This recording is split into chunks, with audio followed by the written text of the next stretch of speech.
Welcome back to Enlighten Up for episode 60, Spiritual Paths of Addiction, Kurt Cobain Synchronicities, and Erinspirational with Erin Gallagher. We're excited to have Erin join this show today. She has a beautiful story to share with us all, a story that is filled with a lot of pain and despair, but has an ending that is very inspiring and very helpful to many of those who are in need right now. As we know on the spiritual journey, our paths are all very different, and on this show, we choose not to judge because many times our experiences become the very teachers that we need and turn us into the teachers that many others need. So this story is very exciting to share with you all. We're looking forward to you being part of it. We're going to go through the passive addiction through drugs and alcohol. We're going to hear about some Kurt Cobain synchronicities. And we're going to hear how rock bottom is more of a turning point with Erin and why she chooses to call them turning points. We're also going to talk about her new business called Erinspirational and how she's helping others right now. So let's jump into the episode and find out what Erin has to share with us. Hi, everyone. Welcome back to Enlighten Up. I am here with Lisa and Brian. And as you know, on our show, we love to discuss the spiritual journey. And we are big fans of not judging anyone's personal journey because a lot of the times we go through a lot of different experiences that some may judge in one way or another as something that they wouldn't do in their own life. But what actually happens is that they're key events that are important for our own development, personal development, spiritual development. And we have a great guest that's going to highlight that today. So, Erin, welcome to the show. Thank you. Yes, this is Erin Gallagher, and she has an incredible life journey to share with us in how she got to where she is today. And it's actually very inspiring. And Erin, I know that it's not an easy story to tell. So we're just really happy to have you on the show and to share your journey with our audience. Yeah, thanks for being here, Erin. Yeah, no problem. I'm really, really happy to be here. So Lisa, you discovered Erin. So why don't I let you start the show? Well, I just got lucky enough to run into her actually through LinkedIn. We ended up having a conversation and I saw that she had some Facebook videos. So watched her Facebook video, which is on her, well, I want to let Erin tell the story, so I'm going to let her tell it. But after watching her video on Facebook, I was just really, really inspired. And I thought, wow, she would just make a great guest on our show. So here we are today, and it is a great story, and I don't want to be the spoiler alert or anything, and I want to let Erin tell her own story. Yeah, and it's funny that we met on LinkedIn because LinkedIn, it seems to be more of a business-minded, I guess it's good for podcasts though, but yeah, it's interesting to do networking on there as a spiritual healer and worker. I agree. I completely agree. I feel very weird sometimes being on LinkedIn. Yeah, it is weird. It's like I'm seeing posts about, business conferences and I'm like, if you'd like to get a tarot card reading, Yeah, no, I know. I feel the same way. There's certain things I just don't post on LinkedIn for that very reason. I'm like, I just don't know if this is appropriate for LinkedIn, but yeah. I've had some luck with it. Obviously, I found Erin. I was trying to increase my network on LinkedIn and I decided, I'm going to start looking for people who are more in the spiritual field. Like maybe they're using LinkedIn as well, Reiki practitioners and healers. And I just, put my feelers out to a bunch of people in that group who I wanted to have connections with on LinkedIn and it worked. So Erin, why don't you take us from the beginning? Okay. Yeah, gosh, it's so funny. I was thinking about this last night. I'm like, how am I going to start? Because there are so many, we all have many facets, but I feel like I've lived 20,000 lifetimes in this one. So I'm like, yeah. Which lifetime do I start with? So I grew up in a really kind of conservative, closed-minded, right-wing, very white town. And it's funny because I grew up with very hippie parents. So I thought that I grew up in a liberal town. I just had this whole different, like mindscape of where I was because of, I mean, my dad was like a freedom fighter. He would like cut out like, every time there was a little piece in our local newspaper about like a girl that wouldn't say the Pledge of Allegiance because she didn't feel aligned to it. And he would be like, this little girl, like, I'm going to pin her on the wall. She's, for freedom and she gets it, And so like my whole life was really about, freedom of choice and all this stuff. And it was really great, but it was a weird dichotomy in this very closed-minded town. So I would, do these speeches and poems and stuff from the time I was really young in school. And for instance, like one of our pieces in school was to do a persuasive paper. And everyone else was like, I would like to persuade people to eat chocolate ice cream instead of vanilla. And mine was like, pro-choice. And my mom said later that some students in the class that were with me, their parents said not to hang out with me anymore. And I was very surprised at that because she didn't tell me that until I was in my 30s. And I was like, what? That happened? I had no clue. So yeah, I grew up kind of progressive in this very non-progressive town, thinking that I was like with all these people that felt the same. So it was very, interesting childhood in that way. But at the same time, my dad was a very, very just has a lot of pain, and he's a chronic alcoholic. He has, 6 DUIs and basically just drinks everything away so he can't feel. So, I grew up in, I always say he's an alcoholic rageaholic. So I grew up in a very rage-centered family. And then my sister was born when I was 6, and she was like a mini version of my dad. So I was, I've always been an empath and highly sensitive person, but in a household like this, it was, oh geez, it was very hard for me. I had to put up, survival just in order to survive. I had to block everything out. So I became almost like this in my own shell because it was so scary. And it was just screaming and yelling constantly. And my parents owned a home-owned business, so I couldn't leave. It really felt like I was trapped, in this rage household. And so growing up with that, I kind of was in survival mode a lot, but I was very quiet. And at the same time had this internal, like, I know there's something different. I know there's something bigger. I didn't feel stuck at the time, but later I felt like, oh, like I was emotionally blocked and all this stuff. So it took me kind of years to get through that. But after growing up like that, when I turned 16, my friends and I were all like, we used to hang out at the park across the street from school. We were smokers, stoners, like we were like the bad kids. Actually, I call us the broken toys because we like understood each other and we were misfits, and it was a really cool time in my life. But my first boyfriend, first love, Ryan, got mixed up in drugs, and we were so young. And I remember thinking, like a friend of ours said, oh, Ryan got some, at the time, meth was called crank. And it was just like really crappy, like really, kids were making it in their bathtub type of stuff. And one of our mutual friends was like, hey, Ryan got some crank. Do you want to try some? And I was so terrified. This was already after we were broken up, but I was like, I'm a kid. Like, I'm just I'm just scared to even take a drink of beer. Like what? And it got really scary really fast. And he got mixed up in it so fast. And all of a sudden there was like a drug deal he was wrapped up in that went wrong. And he got shot in the head and died. And we were so young. And not only were we so young, but we were actively like wrapped up in his death when it happened.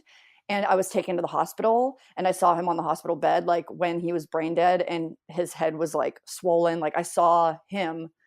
And so that for me was that was like, and I didn't realize until I've been writing my memoir.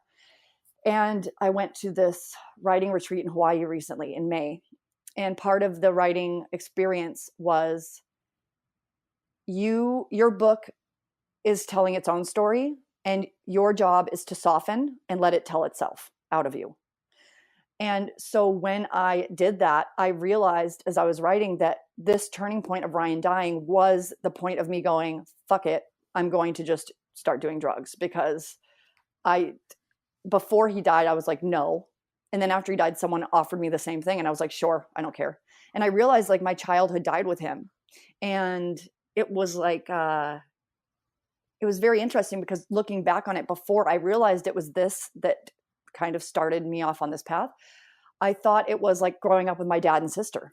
I've told that story my whole life. Like, oh, I felt like, I turned into this, survival instinct and I didn't know what to do. So I turned to drugs because of my dad being alcoholic. And I didn't realize till just recently that it was this very tragic thing that happened. So that was a big turning point for me. And yeah, so after that, it was just kind of, I just started doing really heavy drugs really young. And it got to where I think another turning point for me was when I graduated high school when I was 17 because my birthday was in June, and then turned 18 soon after. And my friend Autumn brought over this guy named Jason, and he was 25. And I remember just instantly falling in love with him. We became soulmates instantly. And for the next 2 years, never left each other's side. But he was wrapped up in the drug scene before I knew him. But he was like heavier drugs than me. And all of a sudden we got, I don't know if you guys are familiar with the Sid and Nancy story. No. I've heard Sid it. and It's Nancy. a movie, right?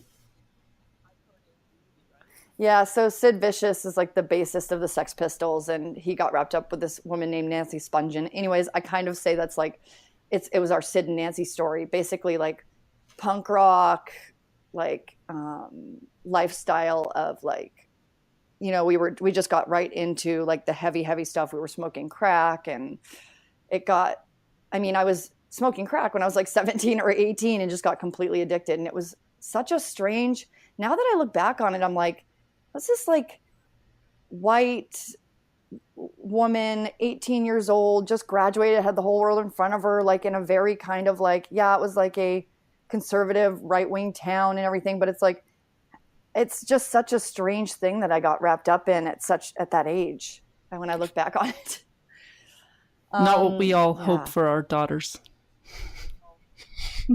No. I know. I look back on that and I'm like, oh, my poor mom. And then as soon as I got clean, which I'll talk about in a second, my sister got into drugs, and I was like, oh my God. My mom just went from, just because my sister was 6 years behind me. And as soon as I got clean and moved away, she got right into the same scene. So were your parents aware of how heavily you were into drugs? So my parents, no, I was a really good kid. I really was a really good kid. And when I got into drugs, I was still that innocent kid. So I didn't even know really what I was doing. It really feels like, now that I look back on it, like the path was already laid out and I was just kind of going on it. And one thing I want to mention is there's this quote I saw earlier on, I think, Instagram that really hit home for me. And I was like, this is my life story in 2 sentences. And it is, I understood myself only after I destroyed myself. And only in the process of fixing myself did I know who I really was. And I really feel like this process of me destroying myself was, as we all know, like it was kind of written in as my spiritual path, my soul contract, what I chose. And at the same time was so different from who I was, like that wholesome girl just graduated high school, ready for the world to do anything. And so, I mean, I was the type of person that just went with whatever. And also, since Ryan died, I was very desensitized because of my own childhood and from cutting off everything in order to protect myself, that I was so cut off from so many years of that survival instinct that I couldn't tap into that emotional, like, oh, don't do this. This is scary or bad. But as for my parents, I think they were just so used to that wholesome high school kid that they were like, it took them probably a year to realize like, uh-oh, this isn't good. And when I met Jason, who was the guy that, kind of, I don't want to say got me into drugs, but we kind of like took that journey together. He was kind of like my catalyst into that journey. He had long black hair. He was like a punk rocker. To me, I'm 18, he's 25. So to me, he's this older man. So to me, he was like this mysterious, older guy, and he just had this like rock and roll persona. And I really loved that. And I really loved that it was so different from what I was experiencing at home. And I was able to kind of escape. I always say, like, I created this perfectionist version of myself in order to protect me. And then when I met Jason, he gave me the freedom to say, you know what? I can be this messy, fucked up person, and I don't care anymore. And when I told someone this in one of my memoir writing classes, she's like, so basically you became the most perfectly worst version of yourself. And I thought, oh, wow, that really, when she said that, I got blown over with the realization of, like, this perfectionist person or this, survival person. It was like, I was given the permission from Jason to just go balls to the wall. And I did. And I remember thinking, when I look back on it, I was probably like, you know what? I'm really going to do this. Like, I'm going to get messy. I'm going to get dirty. I'm going to be sleeping under bridges. Like, I'm shooting up. I'm doing it all. I don't care. I don't give a shit anymore about my life or anyone else's life. And it was actually, when people hear that, I think they think, oh, destruction. And for me, I was like, freedom. To me, that felt like freedom. And I was like, this is amazing. It felt great because I was finally free to do whatever I wanted. And so yeah, it took them a few years. And my mom, is kind of the my dad being the alcoholic and so wrapped up in his own journey and his own pain. I don't think he had the capacity to see anybody else's pain, and he was just functioning enough. All of the rage he had in his body, it was like all he could do was like yell at me. I don't think he understood. And then my mom was like, I love her. She's an angel, but she was the classic doormat, and just kind of went along with things. And I say that out of love because I don't know what else she could have done to support me. She says now that, Erin, I really wish I would have talked to you about really push you. And I said, Mom, if you would have tried to make me go into rehab, you could have actually derailed my journey into something much worse or much more unhealthy for me. And if somebody would have tried to force me into rehab at that point, I might have kept doing drugs for 10 years longer. Who knows? Mm-hmm. So thank you for supporting that's me. That's an interesting perspective to hear, from somebody that was on that path that, we often think, oh, my loved one has a problem. I need to help them, get help, forced into rehab. And it's so interesting to hear you say that if you were forced into rehab, it could have actually been worse. This is really fascinating perspective. Well, knowing your whole story and that you're clean now, it makes sense. It's like that was a divine path for you. It was a path that you were meant to take. Yes, absolutely. And it's like I do, work now with people about this, about how, our pain defines us. So that's part of the work I do, is that, if we try very hard to help someone, quote unquote, or if, when people say, I'm worried about you, or the intervention thing drives me nuts, because I know it's with great intentions. But basically what you're telling the person is, I don't trust you to live your own life. I don't trust you to get better on your own. I don't think you'll make it. I think I need to intervene. I think you need to be this way in order for me to be okay. I think you need this way in order for you to be okay. And what that tells the person who's already in survival destruction mode, that not only will they never get over it, but they're not good enough to get over it. They're not ready. They'll never be ready. And I know how hard it is as a family member to watch someone destroy themselves. But that's part of my message, is sometimes you have to just surrender and there's nothing you can do. And it's that's the toughest part of the other side of the journey. Well, you said something really interesting when you said that you needed to destroy yourself in order to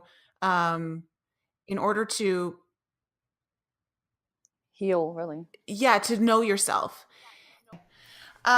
So basically, what I think is so interesting about that is because oftentimes they'll say, in order for the ground, like if you're thinking about like a forest, in order for it to become, if it's become unhealthy, that the best way sometimes for it to have a chance at survival and turn into a lush forest, you have to burn the whole forest down. And sometimes I feel like in our own journeys, sometimes it's important for us just to kind of burn our own forest down so you can start from brand new and you have all the nutrients there to like to nourish yourself. And you have to get to that rock bottom place. And it is so hard as a loved one to watch someone that you care about go through the pain, the trauma, and know that they're in such a place that they can't stop it at that moment. But you also know that deep down inside that you have to let them live it out, that it's part of their journey. And it's such a fine line because you don't want to be irresponsible as a loved one. You don't want to seem like you don't care, and you don't want to ever look back and say, if I had just reached out then, would it have changed the circumstances? So there's all these like what ifs that can come into play. But it is like, it's interesting to hear your perspective on it that way. I think that we, in those intervention situations, that we're also acting out of fear, and we're projecting fear. We're giving that fear energy and putting more fear energy onto the situation instead of trust and love. And so absolutely, it sometimes can make it worse. Yeah. What you were saying, Nicole, about, the fire and burning it down, it made me think of the sentence, or the, fire itself is cleansing. It's like the burning of everything down is cleansing everything out. And when you hold, like, when we're talking about my mom and dad, like my dad was not in a state to really be there, but my mom, when I look back on it now, how we talk about choosing our lives and choosing our parents and everything. I think looking back on it, I chose her for that reason, because I knew that she would hold the space for me to have this destruction journey without derailing it or without trying so hard to intervene. And so, yeah, I think it's really, there's a lot of like raw and painful beauty and joy in that space, which is so actually hard for my human self to say, because looking back on it, it was not joy. It was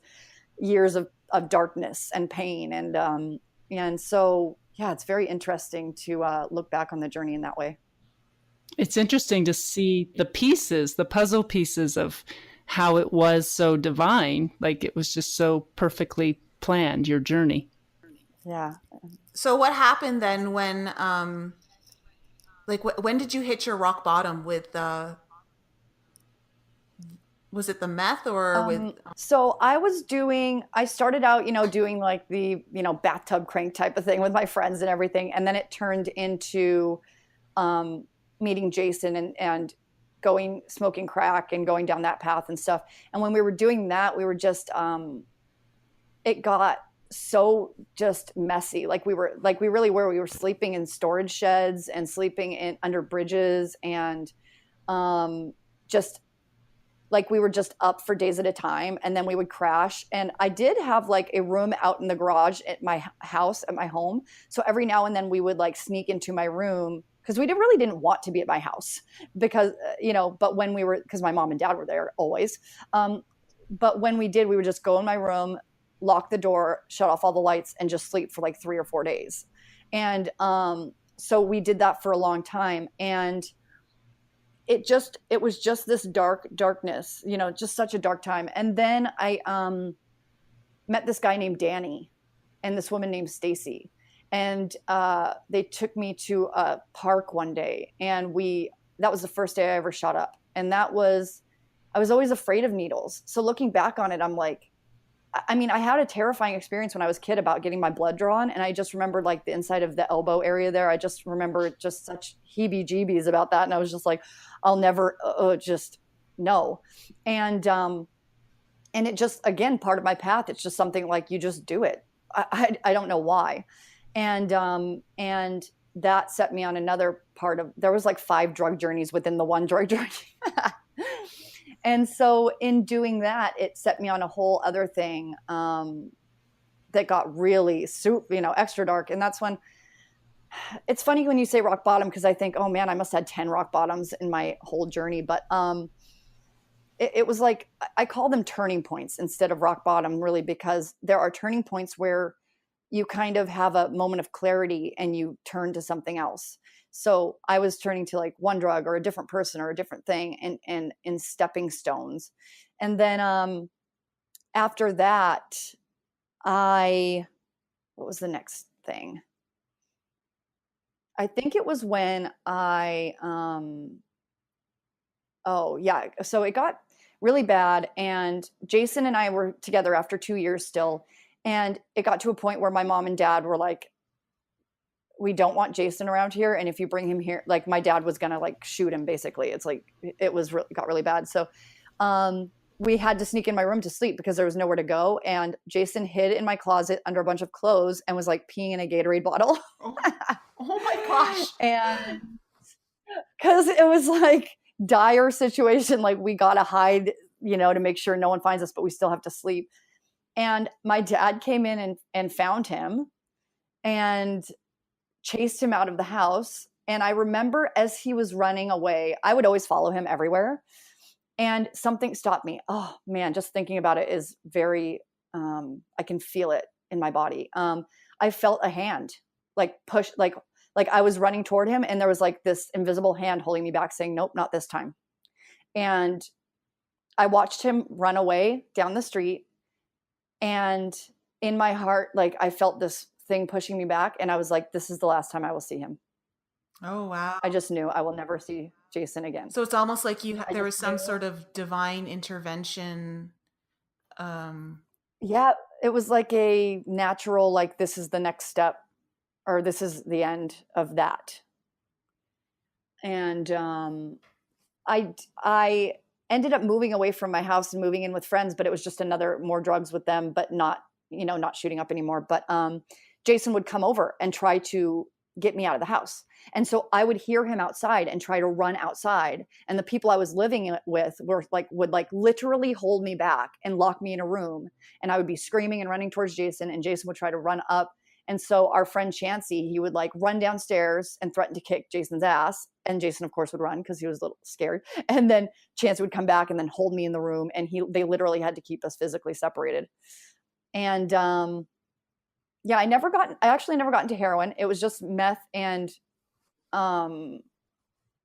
crack and everything. And then I'm trying to think of the next step. Hold on.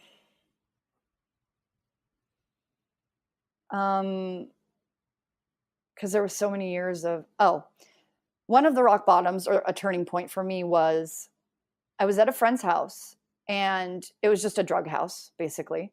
And I was with Danny at this time, and Danny had this MO of like shooting other people up, especially women. He was like kind of twisted in this way.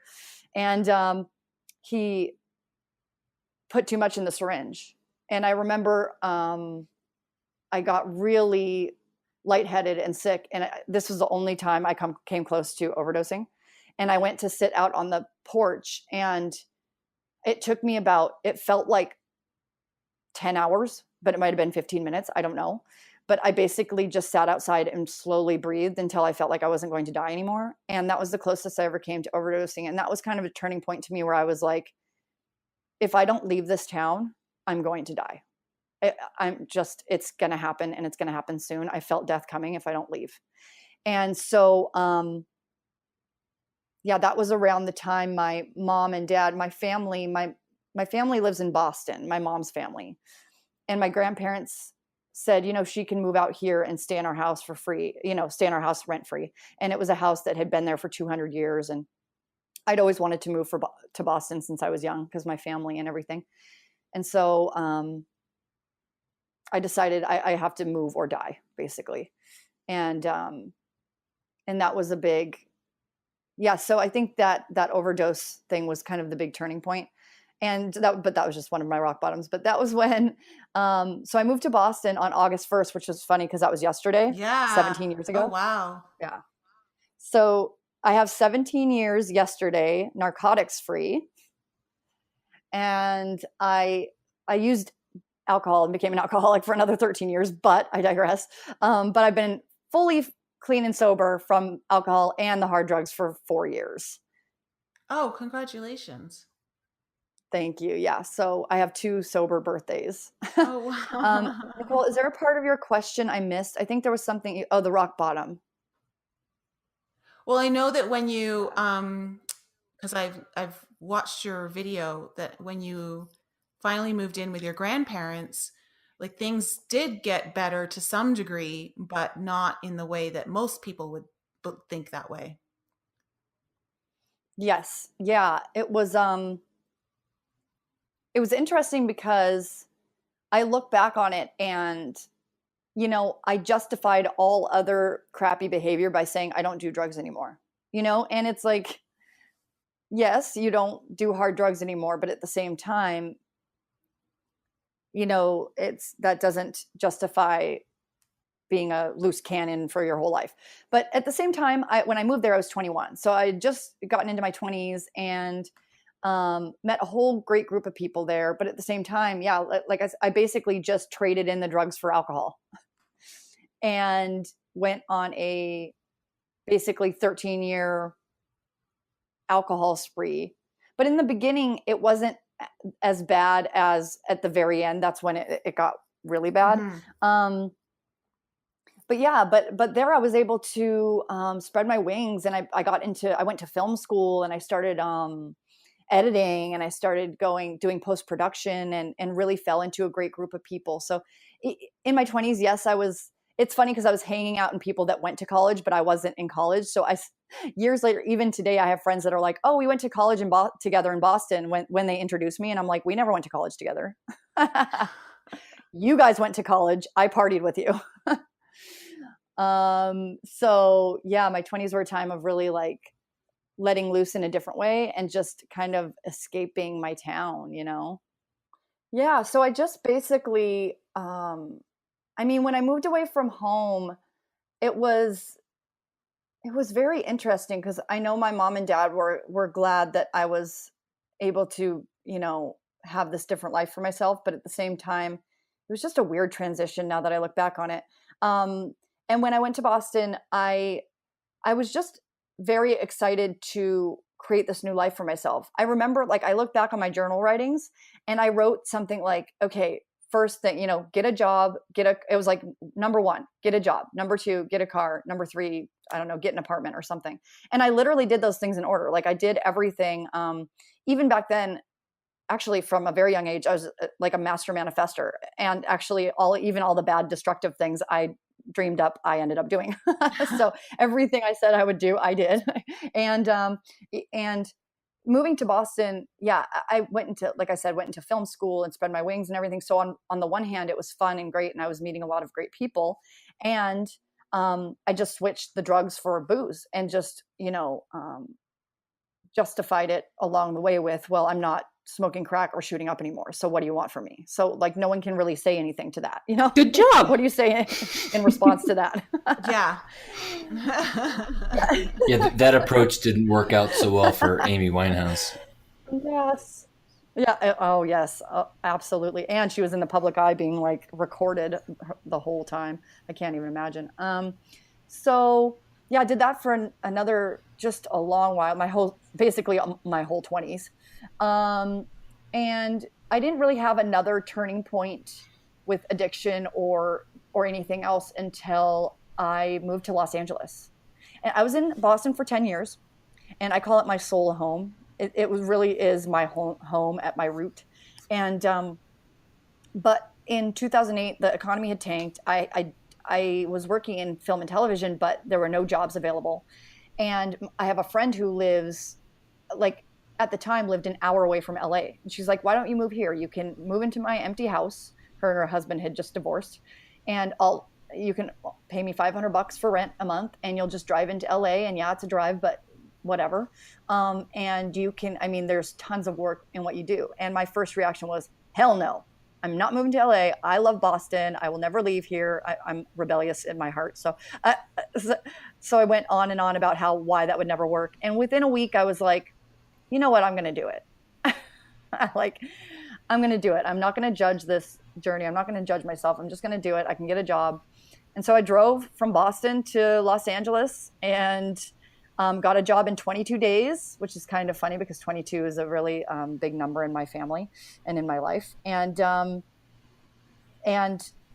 worked there for, I've lived here now for almost 8 years. And so when I was here, I mean, the whole drive from there to here, I was drinking in the car.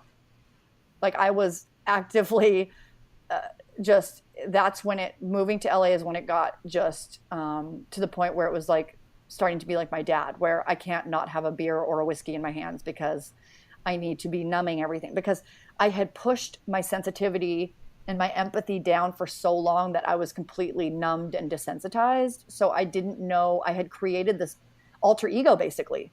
So I switched, from the drugs to alcohol, and then I became this alter ego of myself for these 13 years and thought that's who I was. Like I created this person and I really thought that's who I was. And it wasn't until I got a DUI in 2013. It still took me another 7 months to quit drinking. But when I quit, oh man, that was, when we talk about rock bottoms or turning points, that was it. That was like the pinnacle of all pinnacles, because I had a spiritual awakening, like a semi truck hitting me. I mean, that was the big awakening.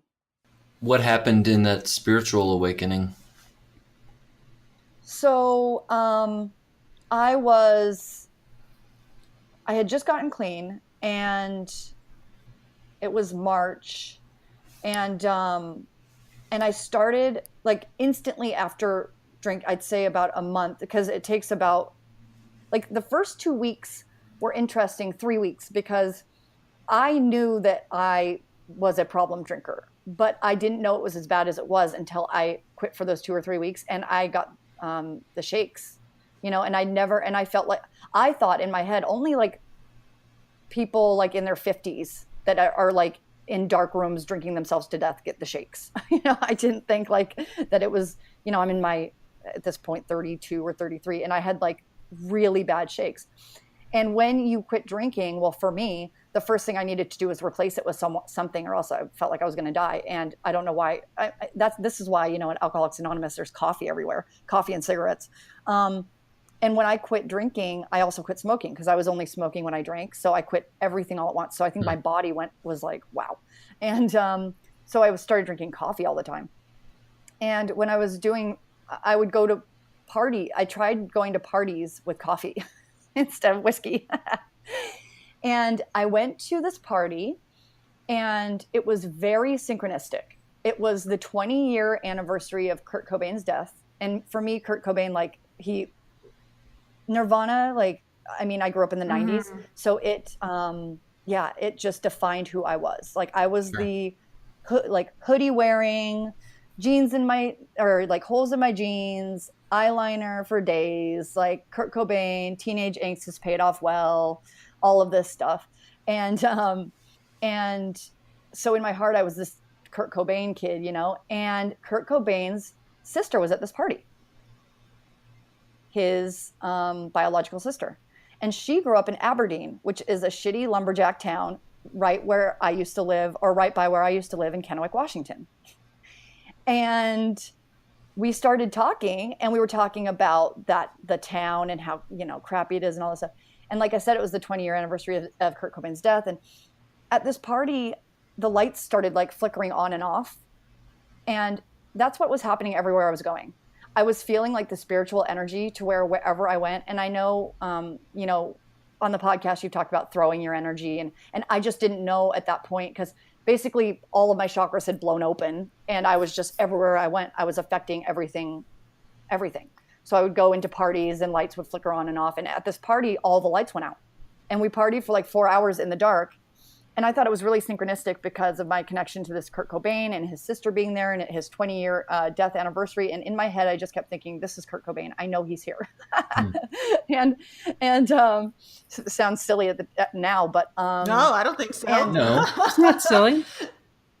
Well, Nicole and I love that stuff. Oh, it was beautifully synchronistic. And one of his songs or albums, I can't remember, is called With the Lights Out. And I just kept thinking, this is him with the lights out. Like, I know this is it. And his sister's here and everything.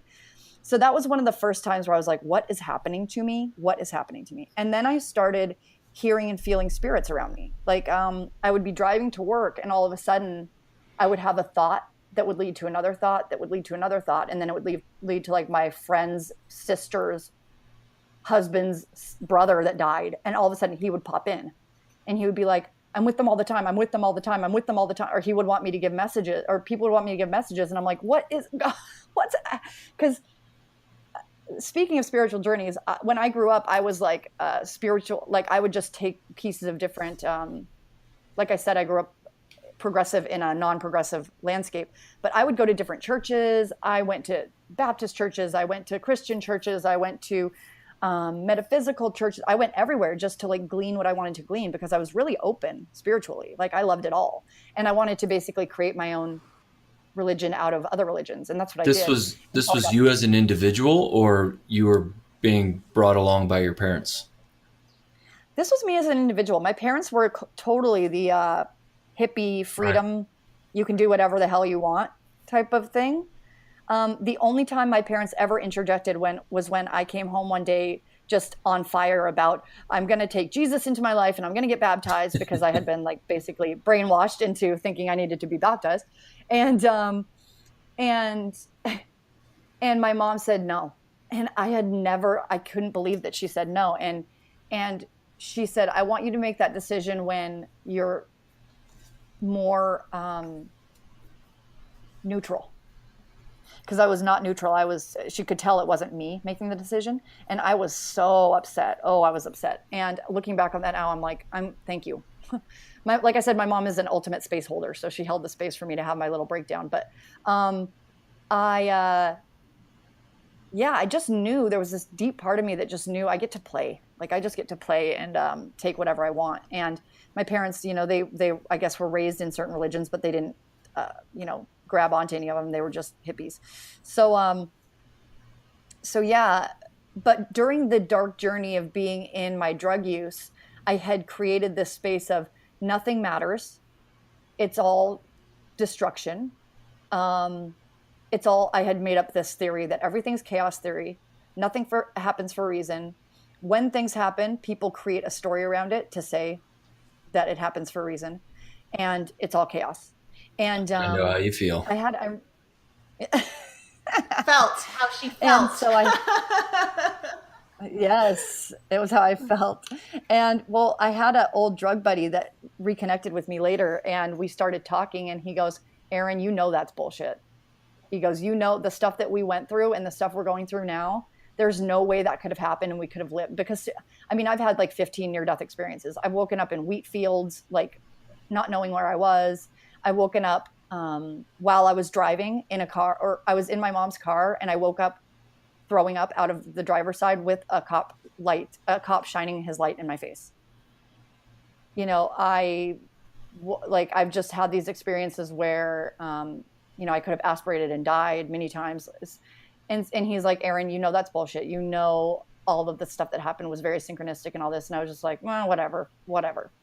And when I broke open and had this and quit drinking, it all came flooding in, and it went basically from nothing happens for a reason to holy shit, everything happens for a reason. And what is this is, it was just a very intense change. And so I started going to mediums and tarot card readers and all of these just healers and holistic everything. And I was like, I went to a medium and I said, what's happening to me? Am I a medium? Am I just having an awakening now? And she said, basically, your crown chakra has burst open, and everything that has a spiritual energy around you is saying, yay, she's open, like jump on in, like she's like completely open. You can just like tap in, just like it's like a Ferris wheel. Get on. Yes. No, it's like being at the party and the guests that you've been waiting for finally showed up, and everyone wants to be like chatting you up. Yes, yeah, that's exactly how it was. Everyone's all around you, like this is like, I want you to give this person a message. I want you to do this. But unfortunately, the same medium who I look back on now, who was very like, God, kind of ego based in this thing. Basically, like, if you didn't have this path, you're not a medium, you know. And I know now that everybody is basically a medium, and if you tap into it, you can tap into it. And she told me basically, you're not like, she said, can you look at me and hear my dead mom, or can you hear anyone around me that is passed? And I said, well, right now, no, because you're asking me, and I don't even know what's going on in my own journey. And she said, well, then you're not a medium. And she said, you know, yeah, she was saying that, like, basically she was saying you have to have gone down a certain path to be a medium. And so I had convinced myself, like, well, that's not it. So what is it? And I look back on that now and I'm like, oh, that's too bad, because I feel like if I was, I mean, I know that was part of my journey, but because I know I am, you know, I know I'm a connector and an activator and all this stuff. So yeah, so I basically call it spiritual dancing, where I went from one thing to the other, just kind of learning and healing. You know, that's for like the first. That's something I just kind of want to touch on, that what that woman did to you. Yeah, it was part of your journey, and so we can appreciate that. But it's so important, and this goes for any kind of line of work. It's not just on the spiritual path. But if you're coming to someone, if you know someone's coming to you as an authority, like looking at you as an authority, you have to be so responsible with what you tell them, in being like, this is truth and this is not truth, because they're going to believe you. And if they believe it, then that starts to shape their reality. Like, for instance, when you have doctors who tell someone you only have 3 months left to live, like, I can't stand it when I hear those stories, because people then believe it because they've heard it from an authority figure. And you also hear where people, like, never even knew that they were sick until, as soon as they find out they're sick, all of a sudden all the symptoms start showing up. And it's the way our minds work. We just have to have so much responsibility with how we deliver what we believe are truths or not, and to always let people come to their own conclusions. It's just like being a parent, or, you know, being around children. Your words are so powerful. Yeah. So yeah, you are a medium. I am a medium. It's funny because it took me a long time to be able to say that. It took me a long time to say that. Yeah, because I had a friend that she's a medium, and we were talking about it, and basically that first medium kind of gave me this complex of, like, I can't call myself a medium, or I'm not that. And she had me sit down with her and look right at me, and she said it with me over and over. She's like, Erin, look at me. I want you to say, I am a medium. And man, it took me a long time to say that, but finally when I did, I still have things around it. Yeah, I'm working with it, and it's interesting what we hear. You're right about, I was talking to my mom about this, about how our minds have such power. And she says, my mom used to be the biggest skeptic. And now she's like, I just can't be a skeptic about this, because she's like, I've, growing up with 2 addicts, like, or 3, I know that when I sit and tell myself, or when I have a vision of my child being sick, or I have a vision of something terrible happen, I can make myself so sick in an instant just by thinking it. And she's like, so I know there is a basis there for truth,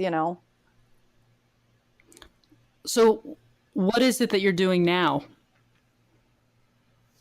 So the healing work. So I went down this spiritual dancing path for, I don't know, a year. The first year was so delicate in my getting clean process. I was so sick from 17 undiluted years of destruction and chaos, 17 years. So the first year was just survival and what the F is happening to me. And after kind of wading through that a little bit, I started getting into transformational training. Like, transformational training is basically taking ownership of your experience and taking responsibility for it. And that was really hard for me, because I wanted to be a victim and blame my dad. I wanted to blame anything else but myself. And it took me another year to kind of wrap my head around, hey, I am the writer of my story. And to realize that what I had, gone through, put myself through, what I had written for myself, was part of the beautiful story of who I am, instead of a bad thing. And so I never labeled myself a victim anymore, but a survivor, which really puts myself in a different, in the driver's seat, you know, of my experience. And and so when I really took ownership of that, that's when things really start, because I felt power, I felt empowered. And I realized as I was healing myself that I had a great gift to help other people heal. And I did a leadership program where she asked, what are your, like, when you see yourself in your vision, what do you want to call yourself? And I said, a spiritual leader. And I was like, I don't know where that even came from, because I did not even feel like a spiritual healer at that point, or I just knew it. It just felt like I'm a leader and I'm a spiritual leader. Like, and for me, when I think spiritual leader, I think like, you know, Dalai Lama and stuff. So I was like, why am I, what? Like, I'm just Erin Gallagher in this little apartment. I don't, so it was hard for me to wrap my mind around that, but I just started realizing I have a gift to heal other people. So I started getting into, I mean, I'd always, when I was like 15 or 16, before I got derailed by Ryan's death, I was into tarot and witchcraft and all this stuff. So I really had my roots, and it was comfortable for me in that work. And so I got into tarot and doing readings for other people. And in the leadership groups, they have you do an agreement for yourself, like things in your life and goals you want to accomplish. And part of my thing was, I want to create a healing business. I want to create a healing company. And a friend of mine was calling me Erinspirational at that time. And I thought, wow, that's funny, because everyone just would laugh when they heard that. And they were like, that's so true. That's so you. You're so inspirational, your story. Because I would tell everyone my story all the time. And with complete just openness. And they said, and so someone called me Erinspirational. I was like, that's what I'm going to name my business. So I've been doing a healing business as Erinspirational now it's been 2 years, but it feels like 20. And yeah, there was a turning point where I was like, not that it's like this great nucleus, as we all know, of as you heal, you're healing others with what you're going through. So as I was going through this awakening, I was activating and helping other people through their awakenings. And I would have a lot of people come to me that were suicidal and all this other stuff I was basically their bridge. And so I really felt like a bridge for other people to get awakened or to get woke, you know, and to step into their own path. And yeah, so that's how the switch happened. And I've been building a business with it ever since. Oh, that's amazing. And do you primarily help people who have problems with addiction? You know, I've been jumping from here to there, because I've been doing a lot of business mastery programs and groups and getting coaching. And it started out as, okay, I'm just going to do, it was tarot card readings at first. And then it became coaching. And then it became, wait, I had a big light go off that my biggest story is addiction, and I can help people with addiction. And I started getting into that realm, and it started to feel not aligned, because there's a lot of victim energy. I mean, I love the 12 steps. I love recovery. I love the feeling of family in sobriety circles. I love AA. I love NA. I love Al-Anon and all that stuff. It's very supportive. But at the same time, the major tenet in those programs is you are powerless. I've often questioned that, but I've never been part of it, so I didn't know if I was in a place to question it. And so that's interesting that you're bringing that up.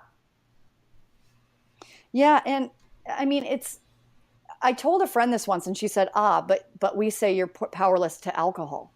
And I was like, but that's saying you're powerless to anything. I mean, saying you're powerless to anything, you know, one thing that, you know, they say in transformational circles, like, the way you do one thing is how you do everything, you know? So it's like, if you're powerless to alcohol, then you're telling yourself you're powerless to anything, you're powerless to everything.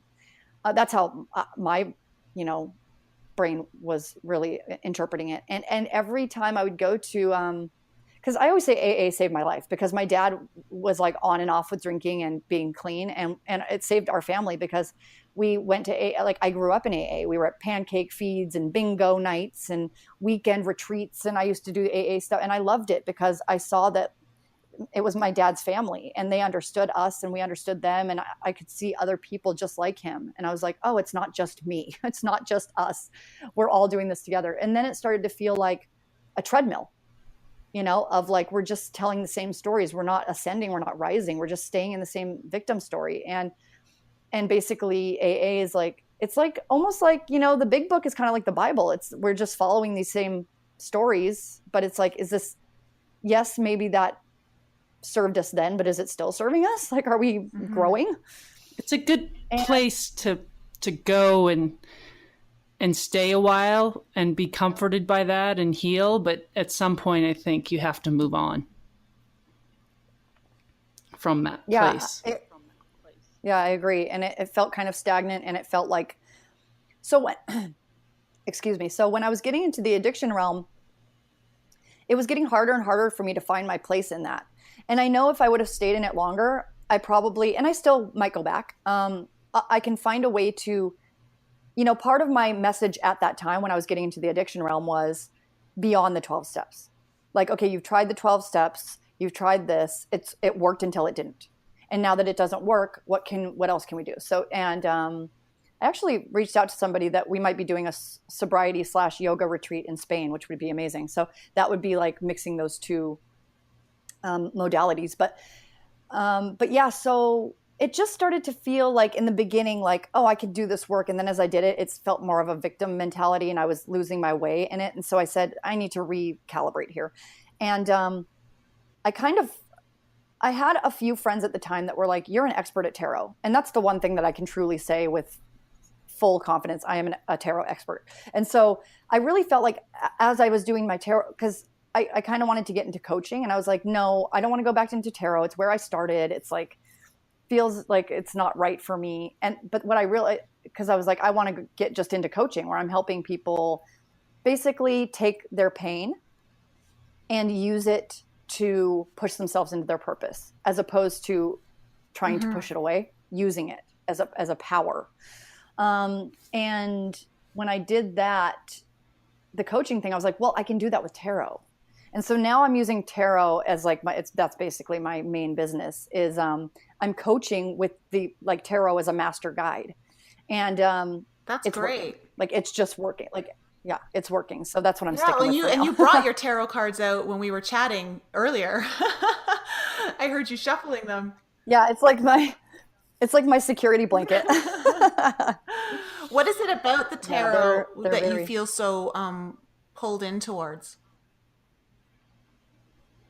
I think it's it's a journey story. The tarot cards are a journey story. They are the journey of the human experience, from the soul before it drops into the body to the soul dropping into the body, and the whole human psychological experiment, basically, from before birth to death to completion to rebirth and over again. And so for me, that was the most, as I look into and feel into the tarot, that's the most just enlightening part of it to me. And as I am using the cards when people are talking to me and sharing their experience, it just creates these guideposts that like, oh, this is the most important part, or like a glint of light where I can see like, oh, there's something here that maybe my earthbound self wouldn't have seen, That's interesting. And yeah, it's just about the human journey. And it actually kind of gets into science, if you're thinking about like the major arcana cards, which are the first 22 cards, is the fool's journey. So it's like I said, the soul before it drops into the body. And then it's the like the first like 6 cards are like survival. Who am I? That's my mom. That's my dad. And like the second line is like the external world, and being like, okay, now how do I live this truth I know in my own body with this external world? And then the last line of it is like spiritual truths and spiritual journeying, and what do I believe in, and what are my truths, and all, and for me, like higher consciousness. So it's just a really cool like way to tap into people's journeys. Yeah, Tool. It's a great tool. Yeah, it's a great tool. So what would you say to the people who, because this has come up, because I use cards as well. I have like a crystal oracle that I use, and the more I use it, the more tuned into it I feel. But there are people that will question, saying, oh, well, if you had done it again, you'll get completely different cards, or like, what do you say to that? I mean, well, this is the thing, like the human experience is like I was saying about my journey, I feel like it's 10,000 stories within one. I feel like there's so many facets and fragments of our own personality. I mean, we have so many different ego constructs, not only that we just have naturally, but that we create for ourselves. And so when you're pulling tarot or cards or anything else, yeah, I could pull 3 different readings for you in a 1.5 hour session, and they can all apply because they're all parts of your journey. And actually, I feel like that's more of a validity to it, because that's really telling you that. I think of tarot as like, first as a call to love, because it calls us back to who we are, and to know that we have free will, and what we choose is very important, and we can choose away from that at any time. We can change our journey at any time. And also that it's an acknowledgement. Tarot acknowledges that, yes, this is what's happening. You're not crazy. This isn't an illusion. Like, what you've created or what's going on is happening, and here's how to maneuver through it using your free will and putting yourself in the driver's seat. So, the people that I work with come to me because they're in pain, period. They're just in pain. They don't know what to do. And so what tarot does, and what I do through tarot, is I tell them, it's okay. Like, you chose this for a reason. You're here. It's fine. And tarot, like, if I pull a card that looks like maybe depressing or scary, I flip it to say, like, this is saying, yes, you're scared and you're going through this, but you have the free will to be able to maneuver through it with faith, love, joy. And me being there with them, I get to say, like, and I'm here with you as, like, basically a holder of space as well, to support you through it. So it just helps them and me, through that pain. Yeah. Brian, what are your thoughts on? I know, because we've done kind of like card pulling with you and stuff, but well, what are your thoughts on it? When you said what the typical skeptic would say, I mean, that's exactly what I was thinking. Is you ask, you've got a deck and you pull it, and then you want to do the exact same exercise, you're going to get different results. But in doing it with Lisa, I understand, well, that's not the point. Yeah, absolutely, you can pull and get different cards, but that's not the point. It's about being in this moment. And I say that a lot. That's one thing about my journey that I understand, and I know I mentioned that book by Ram Dass a lot, Be Here Now, and I think that's so important. It's okay, I'm sitting down with this deck of cards, whatever it is, Lisa's got a couple of decks, the crystal deck or tarot, whatever it is. And then it's your intention to say, okay, I'm going to look at this, and this is what I'm going to get. It's not about second guessing it and saying, okay, now, I didn't like that result. What am I going to get? Do I believe in it? Not necessarily, but I can understand. I mean, you can read into anything almost. Well, you can read into almost anything and get out what you want out of it. So it sometimes is tricky for me to understand, because when you pull a card, I think tarot card reading might be different because you're not looking at a book. The crystal decks that you and Lisa have, there's a book, and you pull this card, and then you read these couple of pages of what somebody has written, and they try to be as broad as possible and as specific as possible at the same time. And it's like, I don't know. So okay, that's a good point. I mean, I think every tarot deck has like its own book to come with it, so that you understand what every card means.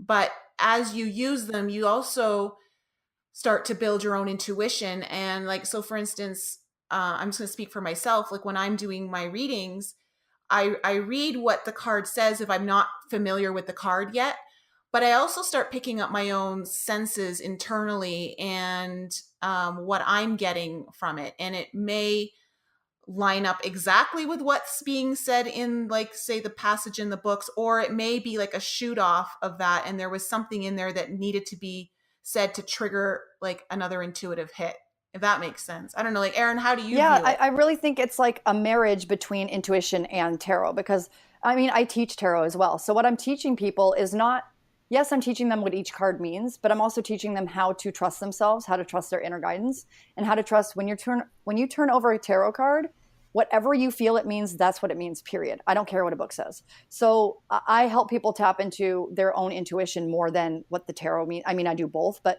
yeah, it's basically as you learn, it helps to, when you're using tarot, it helps to build your own intuition. I call it like your own spiritual toolkit, like what this means. When, like, for instance, when I see a horse in my imagery in my head, that to me means endurance. To someone else, it may mean work or something else, but I have created this like intuition, toolkit basically where it's a marriage of the two. So yeah, it's like you just get little hits along the way, but the book is helpful in the beginning when you're like just getting to know yourself.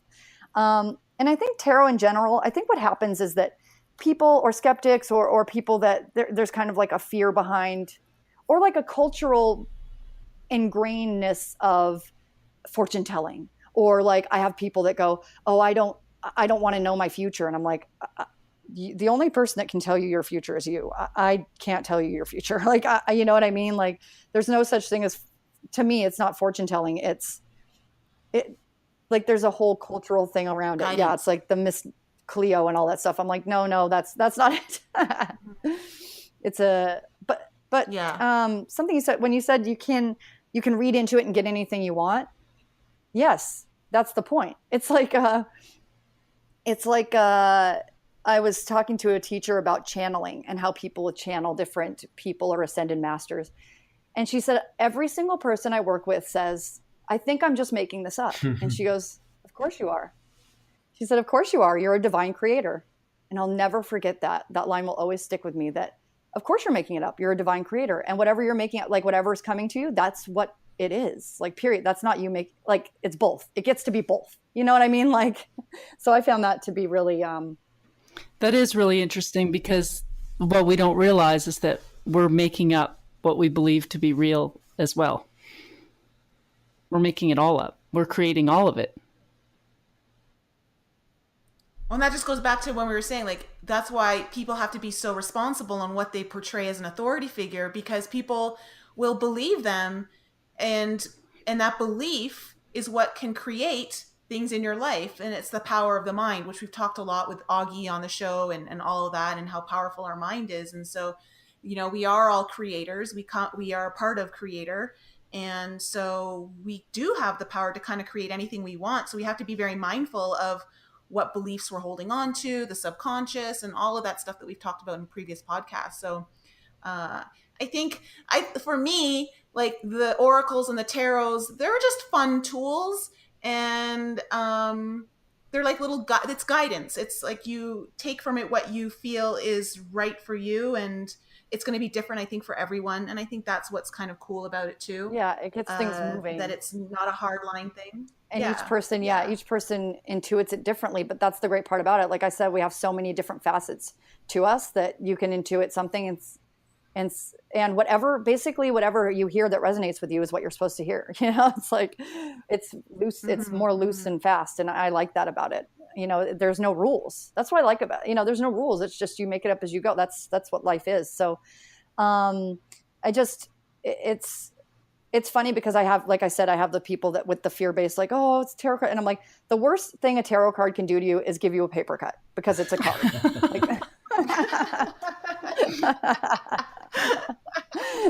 Because I have a lot of fear. True words. Yeah.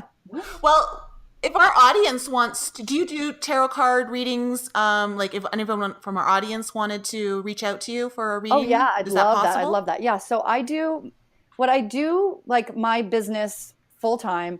The most I do is tarot card readings and also teach. So I do a tarot card program called Tarot for Beginners.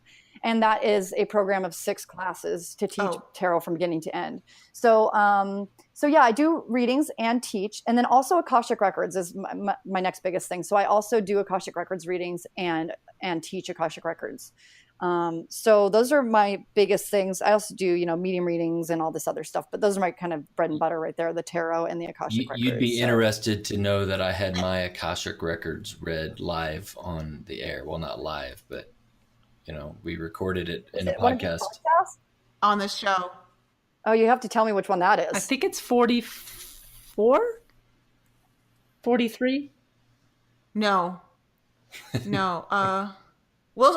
figure it out. We're so bad. It's okay. No, I want to go back to see that. But well, maybe I don't you know don't if want to Nicole listen has- to it, because maybe we should have you back to read my Akashic records and see what you and see, because to me as a skeptic, it's like, well, you can just make anything up you want, but if you don't listen to it and then you read my Akashic records, you know, not to put anybody on the spot, but Oh no, I'll do it. I would love that. That's a great challenge. And you could ask the same questions if you were asking questions. yeah, I don't asked know a if you couple of were. questions.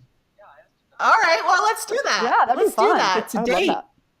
Brian, do you trust that she won't listen to that I have episode? to. Do you trust I her? mean, I have to believe that she's a woman of her word. I am a woman of my word. All right, cool. Well, okay, where can our listeners find you? Okay, so all of my stuff is Erinspirational. So on Facebook, I'm facebook.com/Erinspirational. So it's like the word inspirational, but with an ER at the beginning. And so on Facebook, Erinspirational. And I do a bunch of live videos on tarot and stuff like that. So it's fun. Even if you don't want to get a reading with me or anything, you can just look at some of my teaching tarot tips for the day and stuff like that. And then my website is it's Erinspirational.youcanbook.me. And those are my services. And on Instagram as well, I'm Erinspirational. So basically all of the social media, Erinspirational. It's a good brand. I like it. Oh, fun. Thank you. Yeah. I really like it too. Yeah, it's really. I'll book a tarot reading with you soon. Oh, that's really awesome. Yeah, I will. Thank you for that. Yeah, I love your energy. Yeah, reach out to me individually so I can give you the friends and family pricing. Ooh, fun. Okay, well, thanks so much for being on the show. What a great podcast, and your story is very inspirational. And I think there are so many people who need to hear that kind of what's the word I'm looking for? When you Erinspiration. Yeah, I think her story was Erinspirational. Yeah, it's definitely Erinspirational. But being able to overcome such hardships, and addictions are one of the toughest ones. The drugs and the alcohol and all of that. Those are really hard. And I know people in my life who I care about who have overcome it, but I've watched them go through the recovery, and it's not easy. And so to come from like those really deep depths of despair and where there's almost like you said, you were on death's doorstep almost, like you felt that was coming next, and to get to where you are now, where you're able to be of service and help others and inspire them, like it's amazing. So thank you so much for everything that you're doing. Thank you. Yes, thank you. Yes, thank you. This has been a joy, and I love all you guys, and thanks so much for receiving my story.